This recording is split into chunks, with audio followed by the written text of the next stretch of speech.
నమస్తే welcome to YoYo TV. Telugu Desam party Guntur MP అభ్యర్థిగా పోటీ చేస్తున్న పెమ్మసాని చంద్రశేఖర్ ప్రచారంలో స్పీడ్ పెంచేశారు.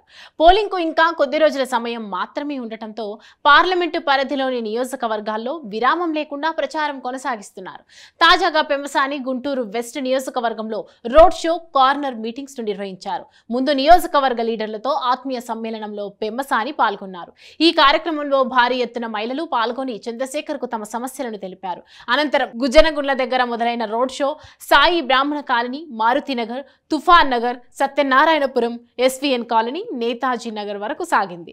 ఈ ప్రచారంలో పెమ్మసానితో పాటు స్థానిక ఎమ్మెల్యే అభ్యర్థి గల్లా మాధవి పాల్గొన్నారు. నియోజకవర్గంలోకి ఎంటర్ అవగానే ఆయనకు తెలుగుదేశం కార్యకర్తలు, అభిమానులు ఘన స్వాగతం పలికారు. పెమ్మసాని చంద్రశేఖర్, మాధవిలు ఇంటింటా తిరుగుతూ ప్రజా సమస్యలను అడిగి తెలుసుకున్నారు. అలాగే టీడీపీ 6 గ్యారంటీలను ప్రతి ఒక్కరికి వివరించారు. ఈ 5 ఏళ్ల వైసీపీ పాలనతో ప్రజలు ఏం నష్టపోయారో, రాష్ట్రం ఎందుకు అభివృద్ధి నోచుకోలేదో పెమ్మసాని చెప్పారు. ఏపీలో నిరుద్యోగులు అత్యధికంగా ఉన్నారని, ఇంజనీరింగ్ చదువుకున్న ఎంతో మంది యువత ఆటో నడుపుతూ ఫోటోగ్రాఫర్లుగా మారి జీవనం సాగిస్తున్నారని ఆవేదన వ్యక్తం చేశారు.